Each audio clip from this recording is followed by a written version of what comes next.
I ghosted my entire family 15 years ago after I found out my best friend got pregnant by my boyfriend, and that my family knew who the dad was the whole time. Now that I'm back, my family's pushing me to forgive them. When I, 33F, was 18 years old and in my senior year of high school, I really believed my life was on a good track. I lived with my parents and 4 siblings, 23M, 22M, 20F, 14F, and spent most of my days hanging out with my best friend Ashley, 18F, or my boyfriend of 3 years Kyle, 20M. Both Ashley's and Kyle's parents were best friends with my parents, so I knew both of them since we were in diapers. We spent holidays together, birthdays, and visited each other all the time as we lived in the same town. Ashley's been my friend for 18 years and she truly was the person I trusted with everything. Sometimes our parents would joke that we are connected by the hip as we were together all the time. I've been dating Kyle for the last 3 years. I believed he was the love of my life and the one I would eventually marry. We were quite serious and even talked about getting married after he finished college. He was a sophomore at that point. Although I had every plan on going to university, I was quite content with the idea of being married to Kyle and being a stay-at-home mom. My parents loved Kyle and supported our relationship. I really was happy. I think I should note here that my sister was also dating Kyle's brother and that all our siblings were very close. One day, at the beginning of the school year, I noticed that Ashley was being very melancholic and detached. After a while of prodding, she finally told me she was pregnant. I was very surprised because I didn't know. She and her boyfriend broke up a while ago and I didn't know she had anyone else like that in her life. I asked her who the father was and she didn't want to talk about it, but in a way implied that the ex was the father. She was absolutely distraught, so I dropped the topic and just consoled her. I was with her when she told her family, and while her parents were disappointed, they promised to support her in whatever she decides. They tried to make her share the dad's name, but she refused and made me promise to stay quiet. They did not know she had a boyfriend at one point. I was there for her for the next 9 months. I went with her for an ultrasound and doctor's appointments. I was there for her when she was bullied in school for being pregnant. I helped her set up the nursery. I was there when she was sick or just felt down. I held a baby shower for her, went shopping with her. I even took some parenting classes with her. We chose names together and she even asked me to be with her in the delivery room when it came time. I noticed that the pregnancy was really taking a toll on her emotionally and physically, and I tried to support her in every way possible. She was my best friend, always there for me, and I loved her. About 2 weeks before her due date, I went to the mall to run some errands and ran into her ex. Although I promised never to contact her, the knowledge of my friend's emotional state sent me into a fit of anger and I confronted him. I gave him a piece of my mind, told him what a piece of shit he was for leaving his ex pregnant and alone and not caring for his unborn child. He was shocked and said that he had no idea what I was talking about. Ashley never told him about the pregnancy, and when I told him she was 9 months pregnant at the time, he said that it was not possible for him to be the father as they broke up over a year ago and had no relations since then. I was confused but apologized for yelling at him in the middle of the mall. After that, he became snarky, said some nasty stuff, and mentioned that maybe I should ask Ashley's friend Kyle if he is the daddy. I didn't really think about his words in any way. Kyle and Ashley have been friends their entire lives. We were always very close, because of our parents' relationship, but they never showed any sign of being anything more. That evening my younger sister and I were preparing to have a movie night. I began ranting to her about confronting Ashley's ex and his words. My sister, who is usually very outspoken, got quiet and didn't really respond to anything I said. After a while, she excused herself and went to the bathroom. I decided to go and get some snacks and went downstairs to the kitchen, and I heard younger sister berating my mother. This part of my memory is really fuzzy as I was dealing with lots of emotions. My sister told my mom about me running into Ashley's ex and his words, and told my mom she no longer wanted to hide from me the fact that Kyle was Ashley's baby's father. I was shocked, absolutely shocked. I stumbled into the kitchen and demanded an explanation. Both my mom and my sister became white as a sheet when they saw me, and my sister started crying her eyes out. My sister explained to me some things I also learned from other people later, that appeared during the end of the summer break. Kyle and Ashley attended the same house party, got drunk, and slept together. Ashley got pregnant and told Kyle, but they were both ashamed and afraid of telling me. They also didn't share this with their parents. Ashley, however, couldn't keep the secret and told her mom and dad, who told Kyle's parents and later told mine as well. This all happened when Ashley was in her first trimester. By her second trimester, all of my siblings, Kyle's and Ashley's siblings, knew about this. Everyone, except for me. I simply cannot explain the way I felt. I was physically ill for the next 3 days and I couldn't speak to anyone. My parents were apologetic but explained that they didn't want to see me hurt or ruin everyone's relationship. I did not speak with Kyle or Ashley, although they bombarded my phone with messages and calls and also came to my house. I refused to see them. At one point Kyle's mom came to our house and my mom allowed her into my room. While I was lying in my bed still ill and just emotionally drained from the betrayal, she tried to convince me to forgive them and how Ashley and the baby need me. I said nothing. 2 weeks later Ashley went into labor. I learned from my parents that she had a hard delivery. She lost a lot of blood and needed an emergency C-section. Kyle apparently was at the birth. I was a complete wreck. Because of the betrayal by both, because I planned to be there and now physically and emotionally couldn't, because I was looking forward to this moment for months. So many reasons. My older sister immediately went to the hospital to be with her boyfriend. My other siblings weren't at home, so I was left alone with my parents. All I wanted was to lay in my bed or cuddle in my bed with my mom and cry all my feelings out. My mom received a call from Ashley's mom. She came to my room and told me that she and dad were going to the hospital. I was perplexed and asked her to stay with me. She said that Ashley's parents need all the support they can get and that we will discuss everything later. I tried to tell her not to go and that I also need their support, but she said not to be selfish and they left. I was left alone at the house and I just couldn't comprehend what happened in the last few weeks. I couldn't believe that my parents would go and support someone who hurt me so much, while I was also here suffering. Am I really selfish to think like that? I don't know when, but my sadness turned into rage, the kind I never experienced before. In a fit of combined emotions and feelings of betrayal, I started packing my bags and decided to leave home. It didn't take a while, but I started having second thoughts and just sat in the living room feeling empty. After a while, I received a text from my sister. The text said that Ashley gave birth to a healthy girl and that they were both okay. She attached a picture of the newborn and told me they named her Sarah, the name Ashley, and I chose some months ago. She sent a second text a while later, telling me that my parents and she were going to join Ashley's and Kyle's parents in going to a bar in the town to celebrate. I don't remember much after that. I think I was just consumed by everything and my memory is very foggy. I left. I took a train and left. I stayed at a hostel in Phoenix for a while. I got a job at a store and planned to finish high school there. My parents, siblings, Kyle, and Ashley tried to contact me. My mom was sending me a panicked voicemail, demanding me to come back. They also reported me as a missing person, but I don't think it went anywhere as I was 18. Anyway, soon afterward I met Dean, 21M. He also lived in Phoenix and had a complicated relationship with his family. We really connected and became friends soon after. He helped me a lot at that time. I struggled. I had no idea how to take care of myself or how to literally be an adult. He introduced me to his group of friends, helped me finish high school, and moved in with him and his friends. He helped me deal with my pain. I really struggled at one point and also had some regrets. I wanted to see a therapist, but I most definitely couldn't afford it. He was there for me and supported me through everything and I don't think I would have lasted long without him. We began dating after a year. He inherited some money from his grandpa and decided to move across the country to the big city. Although we weren't together for long, he asked me to go with him. I was a bit reluctant because we both had a lot of emotional baggage and I was still very insecure in my situation, but I did go. We moved, got jobs, and tried to survive. Soon after my 21st birthday, we decided to get married. It was a crazy, spontaneous decision, but we did it.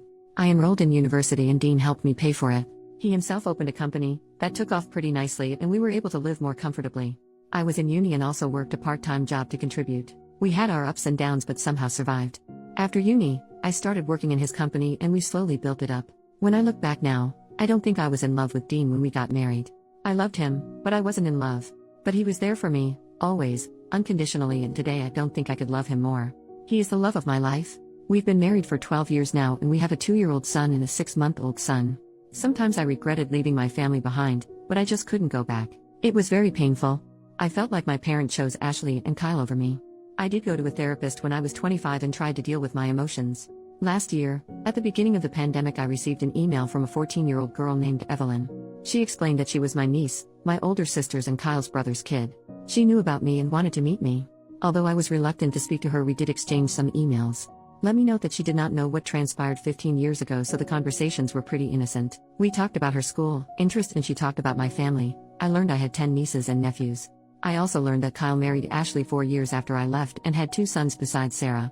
My parents continued to have a friendship with Kyle's and Ashley's family, and to me, it really felt like my family continued their normal life, despite me being gone.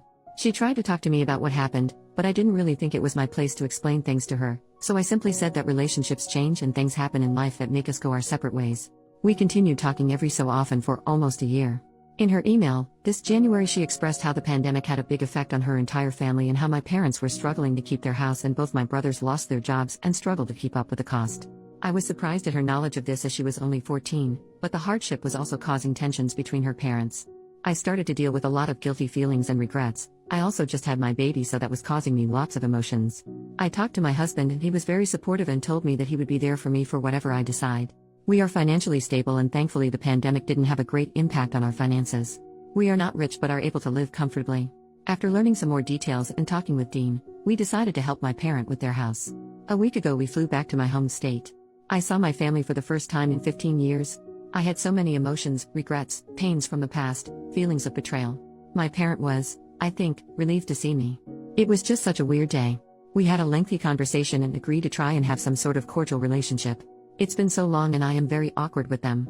Sometimes they feel like strangers. Dean and I spent a week there and we continued to have a conversation, and I truly believe that we were on a path to having a friendly, yet distant relationship. But that my mom started insisting I have a sit-down conversation with Kyle and Ashley. She explained that she wants to go back to the way things were. I told her I refused to talk to them. Although I moved on, I simply have no ties with them now and don't want to rehash anything with them. I told her I am prepared to try and establish a relationship with them as they are my family, and I truly came to care for my niece, but that I don't want anything to do with Kyle, Ashley, or their family. I never demanded them to cease their relationship with their friends, but I don't want one. Dean supports me.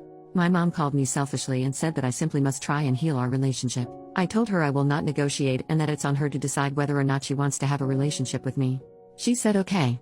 But 2 days later I received a phone call from Kyle's mom. I never gave her my number and she demanded, I talk with Kyle and Ashley as my return caused tensions in their relationship and their emotional health. I hung up. I called my mom and confronted her. Apparently, she gave that woman my number to heal our family bonds. I told her that she is choosing them over me again. She cried and yelled at me that I am selfish and that she just wants her family back. I just hung up. It's been days since I spoke to any of them, although my mom and Kyle's mom keep on calling. Although I think I am right and I believe I should prioritize my well-being and the well-being and happiness of my husband, who has been behind me 100% and even told my mom off, and my sons, I am starting to have some regrets. I don't know if I should listen to my mom and speak to Ashley and Kyle. I question whether I was overreacting 15 years ago. I'm questioning whether I'm truly being selfish for not actively trying to repair the relationship. I would really appreciate any advice or opinion on what to do in this situation. Suddenly I am questioning the entire course of my life. I am so lost and I don't know what to do. First update, my gosh, it's been 2 years since I posted this. A lot of people have been asking me for an update. First of all, I want to thank all of the wonderful people who have been sending me updates and lovely messages. I'm truly grateful. A lot of things have happened in the last few years, not all great. Without making this 100 pages long, I never mentioned my little sister in my original post. Her relationship with my parents went downhill after I left home, and she went no contact with them when she was 20. I received her number from our older sister, and although it was awkward at first, it's been 15 years after all, we did start speaking again. She was very angry at me for leaving. A lot has happened in her life, and it wasn't the easiest. She has a toddler and a baby of her own, and I have to say that the kids have helped us bond again. She's my best friend and we talk every day. As for my other siblings, I'm in regular contact with both my brothers, although we aren't close. My older sister and I have a good relationship now, but last year we've had a longer period of not speaking. As she is married to Kyle's brother, it was hard for her to deal with all ours and their family drama. We are cool now and I have a lovely relationship with my nieces and nephews. I didn't go to my niece's birthday party. It just seemed like it would be too hard for me. Now to my parents.